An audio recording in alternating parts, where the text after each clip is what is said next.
حضرت فاطمہ رضی اللہ تعالیٰ عنہ کے حوالے سے ضرور یہ موقع ہے تو ظاہر ہے کہ اس سعادت سے ہم بھی فائدہ اٹھانا چاہتے ہیں تاکہ ہمیں بھی کچھ سعادت حاصل ہو۔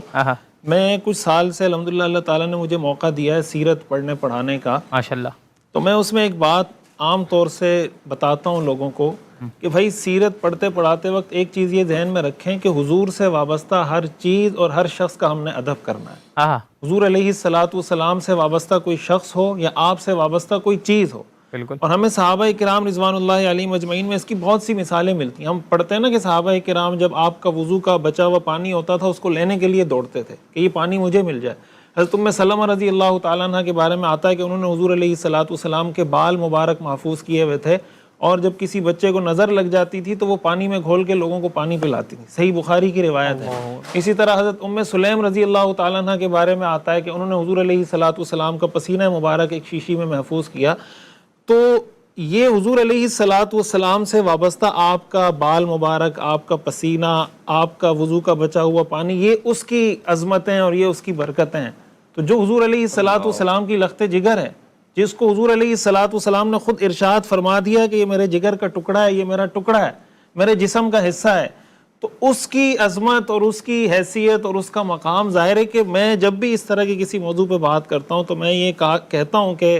الفاظ بہت محدود ہوتے ہیں، الفاظ اس مقام مرتبے کو بیان نہیں کر سکتے جو مقام اللہ تعالیٰ نے ان ہستیوں کو عطا فرمایا ہے۔ حضور علیہ الصلوۃ والسلام کی حضرت فاطمہ رضی اللہ تعالیٰ عنہ کے ساتھ محبت، اور پھر حضرت فاطمہ رضی اللہ تعالیٰ عنہ کا شریعت پر عمل، جیسے یہ بات ماشاءاللہ سب حضرات نے کی کہ شریعت کی پابندی، شریعت کے احکام پر عمل، جو صبر تھا کہ حضرت حضور علیہ الصلوۃ والسلام نے ان کو تسبیح فاطمی بتا دی، حضرت فاطمہ رضی اللہ تعالیٰ عنہ نے اس کا اہتمام شروع کر دیا پوری امت کے لیے وہ تسبیح فاطمی آج تک وہ سنت ہے، بھائی ہر نماز کے بعد 33 دفعہ یہ پڑھتے جائیں۔ اس میں اصل بات جو میں سمجھتا ہوں نا کہ جب بھی ان ہستیوں کا تذکرہ ہو تو اس کے بغیر یہ تذکرہ نامکمل ہے کہ ہم یہ کہیں کہ آج سے ہم یہ عزم کریں کہ ہم نے ان کے نقش قدم پہ چلنا ہے،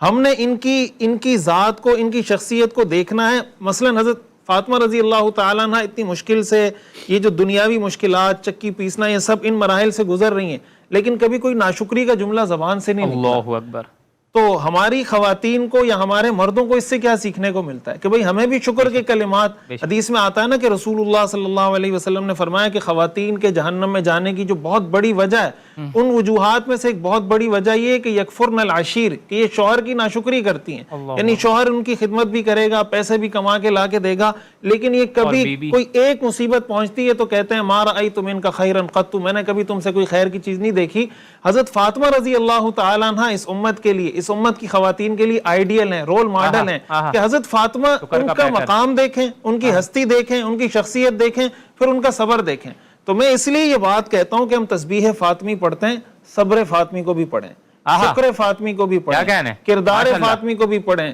گفتار فاطمی کو بھی پڑھیں، تاکہ ہمارے کردار میں فاطمی کردار بھی آئے، ہمارے گفتار میں فاطمی گفتار بھی آئے، ہمارا صبر بھی فاطمی ہو، ہمارا شکر بھی فاطمی ہو، ہم سراپا، وہ جو علامہ اقبال کا شعر ہے نا کہ کردار سے نور مجسم ہو جا، کہ شیطان بھی تجھے دیکھے تو وہ بھی مسلمان ہو جائے، ایسا ہو کہ ہمارے کردار سے جھلکتا ہو کہ کوئی دیکھے تو وہ کہے کہ یہ خاتون حضرت فاطمہ کی ماننے والی ہے، یہ عورت حضرت فاطمہ کی ماننے والی ہے، اس لیے کہ اس کے کردار اور گفتار میں حضرت فاطمہ کی جھلک محسوس ہو۔